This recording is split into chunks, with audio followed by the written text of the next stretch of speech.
Kisah misteri kali ini menceritakan tentang Dewi dan Eka, mahasiswa yang baru di sebuah universitas, sebut saja X, dan baru saja pindah ke sebuah kontrakan.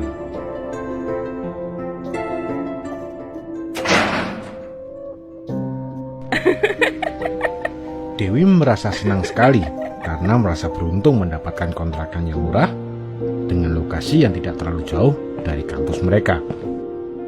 Meskipun Eka juga merasa senang, tetapi kekhawatiran terlihat jelas di wajahnya. Dewi pun bertanya kepada Eka apa yang dia khawatirkan. Sejenak Eka terdiam. Kemudian Eka pun menceritakan kalau dia teringat pesan kakaknya. Kakaknya sempat berkata, hati-hati kalau dapat kontrakan murah, jangan-jangan angker. Dewi pun tertawa terbahak-bahak dan menyuruh Eka untuk tidak terlalu memikirkan hal itu. Akhirnya, Eka pun mencoba untuk tidak terlalu memikirkan perkataan kakaknya. Dan mereka pun memutuskan untuk segera mulai membersihkan kontrakan baru mereka yang cukup kotor, karena sudah lama tidak ada yang menempati. Saat membersihkan rumah itu, pandangan Eka tertuju pada tembok dengan bercak-bercak berwarna hitam. Eka merasa jijik dengan bercak-bercak tersebut. Namun Dewi berkata, mungkin cuma sekedar jamur itu. Udah lama kan soalnya rumah ini kosong. Eka pun berusaha membersihkan bercak hitam itu dengan sebuah kain. Namun tidak bisa hilang. Dewi akhirnya memberikan ide untuk mencat ulang atau menutupi tembok kotor itu dengan wallpaper. Dan Eka pun menyetujui ide tersebut. Tidak terasa, waktu pun berlalu. Sudah hampir 1 bulan, Eka dan Dewi menempati kontrakan baru mereka. Suatu malam, Eka sedang berada di kamar mandi ketika tiba-tiba ia mendengar suara pintu terbanting cukup keras. Eka pun berteriak memprotes. Wi, kamu nutup pintu gitu banget? Baru ribut ya sama pacar baru kamu? Namun tidak ada balasan dari Dewi. Sesaat kemudian terdengar langkah kaki mendekati pintu kamar mandi.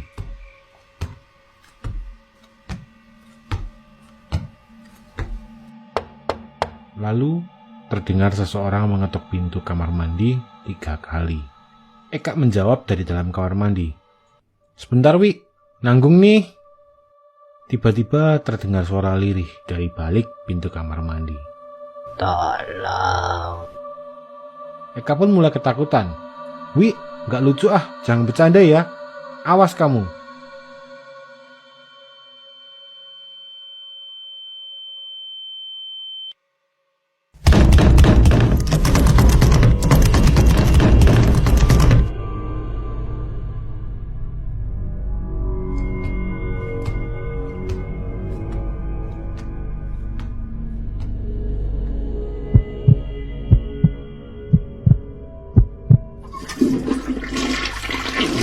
Buru-buru menyelesaikan kegiatannya di kamar mandi dan segera keluar dari kamar mandi untuk memarahi Eka.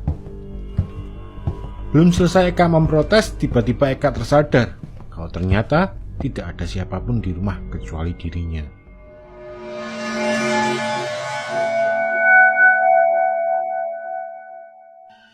Lalu tadi siapa? Pikir Eka dalam hati. Ketakutan pun merasuki seluruh tubuh Eka dan keringat dingin keluar dari seluruh tubuhnya. Tiba-tiba terdengar suara pintu terbuka. Teriak Dewi memasuki rumah.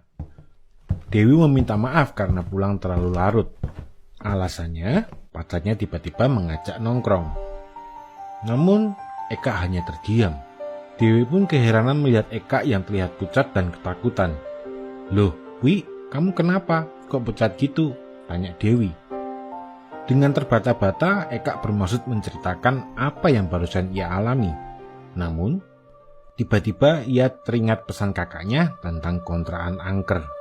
Dan akhirnya, Eka pun mengurungkan niatnya untuk menceritakan kejadian itu. Namun Dewi yang masih penasaran kembali menanyakan apa yang terjadi kepada Eka. Eka pun segera beralasan kalau tadi ada kecoak terbang ketika dia di kamar mandi. Dewi pun tertawa terbahak-bahak mendengar cerita Eka.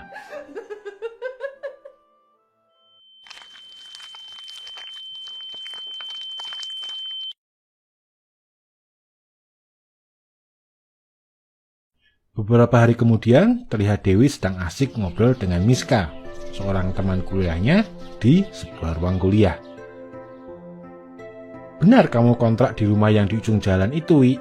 tanya Miska. Dewi pun mengiyakan, lalu menanyakan kenapa memangnya. Dengan sedikit canggung, Miska menjawab, "Enggak apa-apa kok, Wi." Dewi bertanya lagi, "Kenapa memangnya?" "Jangan bikin penasaran dong, Miss," kata Dewi. Dengan ragu-ragu, akhirnya Miska pun menjawab, "Gak apa-apa, Wi. Cuma kok aku sering dengar kalau rumah itu angker, Wi." Dewi terkejut mendengar apa yang dikatakan Miska. Serius kamu?" tanya Dewi lagi. Miska pun melanjutkan ceritanya. Menurut rumor yang beredar, dulu ada seorang mahasiswi yang kontrak di situ. Akan tetapi, tiba-tiba suatu hari mahasiswi itu hilang. Berbulan-bulan keluarga dan polisi sudah mencari, tetapi sama sekali tidak ada petunjuk keberadaan mahasiswi itu. Polisi mencurigai teman prianya, tapi karena tidak cukup bukti dan dia seorang anak pejabat, maka kasusnya dihentikan. Dan sampai hari ini masih belum ditemukan mahasiswi itu. Dewi terlihat pucat usai mendengarkan cerita Miska. "Terus gimana, Miss?" tanya Dewi. Miska kembali melanjutkan ceritanya. "Ya, sejak hari itu katanya kontrakan itu angker banget. Sering ada suara minta tolong dan suara perempuan menangis gitu."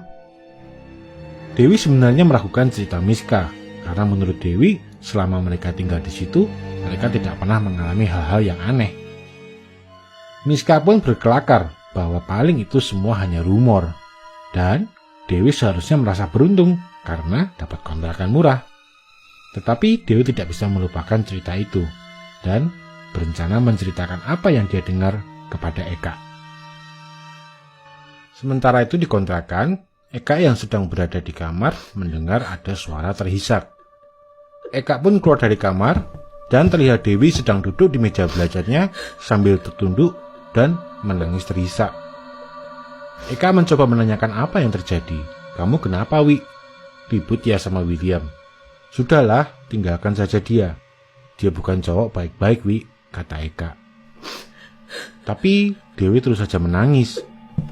Eka mencoba menghampiri Dewi. "Ya sudah yuk, malam ini kita tidur bareng ya, biar kamu tenang," bujuk Eka agar Dewi tenang. Tangan Eka berusaha meraih pundak Dewi. Ketika tiba-tiba, "Kak, kamu ngomong sama siapa?" terdengar suara Dewi di belakang Eka.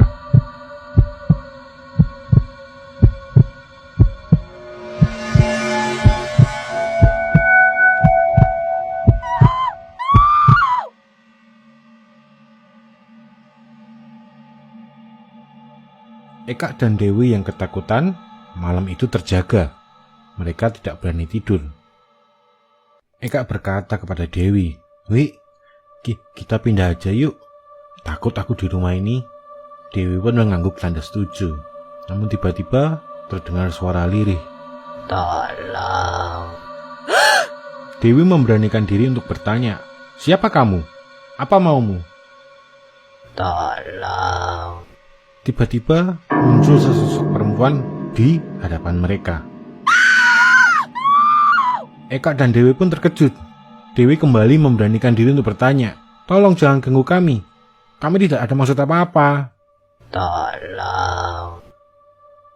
Sosok perempuan itu pun menunjuk ke arah dinding dengan bercak-bercak hitam. "Kak, sepertinya ia ingin menunjukkan sesuatu," kata Dewi. Eka pun menyetujui.